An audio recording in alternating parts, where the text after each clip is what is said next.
Hey, my people, how una dey now?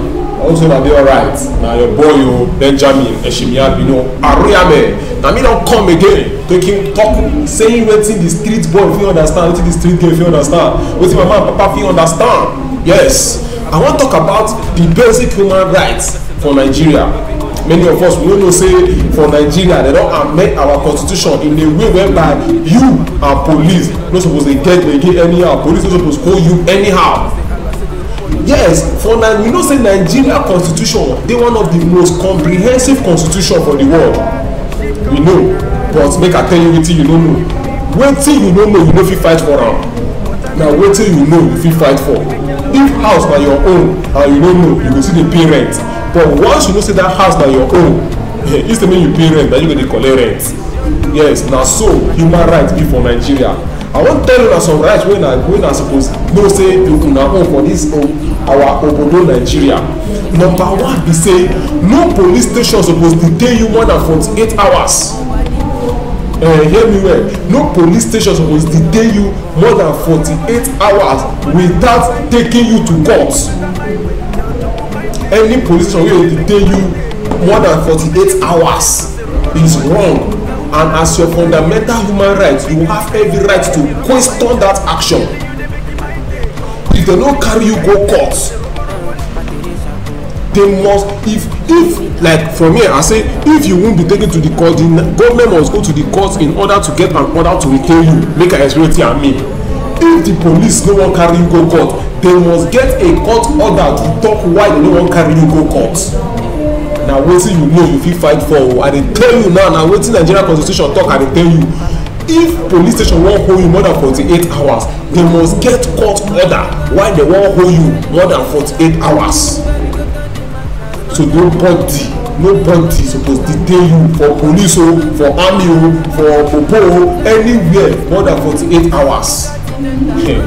Number two, when you get to police station under the law, the police must tell you your rights. Wetin I mean, they must tell you wetin you don do, they must tell you wetin you dey entitled to get from that place. No be say you go reach police station, one, dem no go tell you wetin you do, two, dem no go tell you your right, three, dem fit just leave you there till whenever. No gree o. I dey tell you now, make you fit take am work. If you reach police station, they suppose tell you your wrong and they suppose treat your right to you. And one of your rights wey be say I go tell you about today, na be say you get every right to call your next of kin as you reach police station. You get phone o, you no get phone o, you get phone no credit o, they must provide phone for you and they must provide credit for you to take call your next of kin. You know why I dey tell you this with confidence? Because e dey inside our constitution wey dem amend in 2017. And if dem tell you say make you bring money make dem buy credit, no gree. Na dem go buy the credit for you because the expenses dey for the head of the state. Na the state dey pay that expenses. They dey pay them every month for card wey people dey take call for that police station, and they still dey collect money for side, which is wrong. So anywhere wey you dey, any police station wey you dey, if you wan make call, make dem provide phone, make dem provide credit for you wey go take make the call. Na your right o. Lis ten o. I know say some of una now na go say wetin dis one dey talk, e no know Nigeria. My brother, na Nigeria I dey. I still dey tell you your right. Na your right be this. As a citizen, do this thing and they go 2 seconds they go know say you know wetin you dey talk. Number three, I wan talk be say nobody, Nigeria law don talk am say dem no fit arrest anybody concerning any civil wrong. Wetin I mean by civil wrong? Let's say you dey hold landlord or land matter, then they come say they wan go arrest you. My brother, e no dey work again for Nigeria. Say because your person dey drag land, the person come go call police for you, police go come arrest you.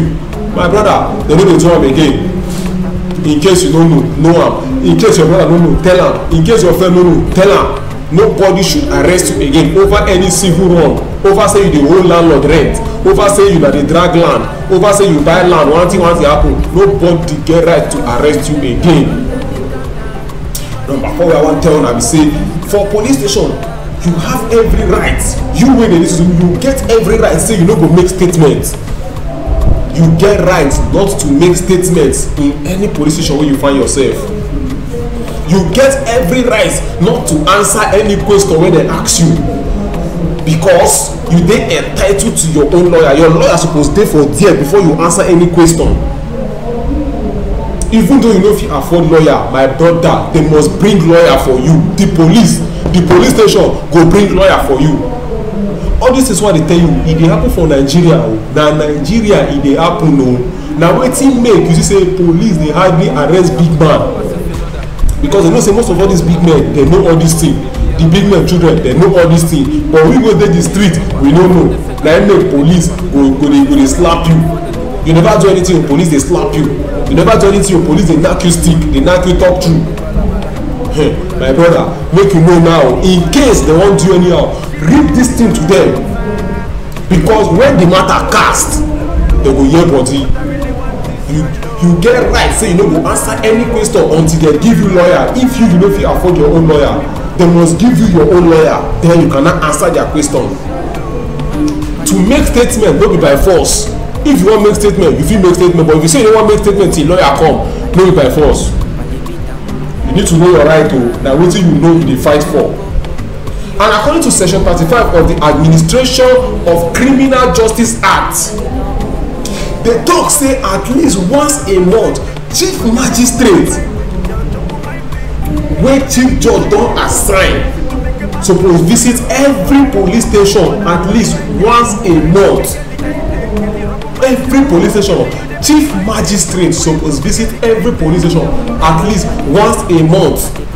And when that chief magistrate visits that police station, if he see any suspect wey don spend more than 48 hours for that cell, he get right to do 3 things.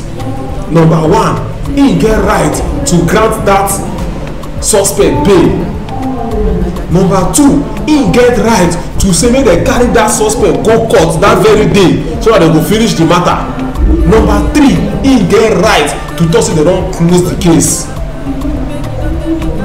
You know say even our judges dem no dey help for all this matter. Na wetin make the matter dey go out of hand. But you wey you know all these things, if you begin to tell police all these things, dem go calm down. Even the oga go wan see you one on one. But most of us, if we reach there, we no dey fit talk. Na that time we dey keep quiet, say make nothing spoil. My brother, wetin don spoil wan spoil. We need to stand for wetin dey right. The last thing I wan talk na about torture. We all know Nigeria people. Since 2017, na im torture become a criminal offence for Nigeria. But most of us we no know. They never sure say na you thief that thing. They never sure say na you kill person. They never sure say na you dey wrong. They don dey beat you. They don dey knack you stick. They don dey knack you gun. They don dey say they wan shoot you. My brother, that thing dey very wrong. Na ma tell you how na go take solve that matter. Anybody wey dem dey torture, wey you see and you get proof, that police is entitled to 25 years imprisonment. If police torture you and you get proof say dem torture you, that police is entitled to 25 years imprisonment. And if that torture lead to death, that police is entitled to face the law, the full law wey go state say they are murderers, and your family go collect compensation. So in case you dey anywhere, you see say police dey harass anybody, my brother, take pictures, take videos, so that by the time wey be say that matter escalate, you fit come out with proof. Then all those people dey go dey mind the way they dey treat us. You wey be say you go see say police dey arrest person, you go keep quiet, you go lock up, you go wear earpiece, you no talk anything. One day na you or your brother or your sister or your father or your mother na dem go do. Then you go know how e dey pain. So anywhere you dey wey you see say they dey harass anybody, even though that person steal, police no get right to harass the person. They can take that person to court. Then court go do wetin they suppose do. You wey you dey there, you dey see say they dey harass your fellow passenger inside car, you just dey look, you dey form big boy, you dey form big girl, you dey form posh, you dey form say you no enter problem. Continue. one day na you dem go do and you go know. We also suppose get sense. This our phone we dey call am smartphone. Why? Because you fit take picture of person without the person knowing. You fit take video of the person without the person knowing. From there we fit fight for justice. Some of us just dey we no know say all these fights wey dey fight for us about end stars, end police brutality na for our own good. Una just dey una dey form big boy, form big girl, abi continue. But you wey dey the street dey street wise and everywhere go good. But make I no find trouble, make I no steal, make I no do bad thing, and last Nigeria go good for all of us. And see your boy share with your friends and family and everywhere go good. Thank you very much. Amen. Every hustler getting paid. Where the hustle go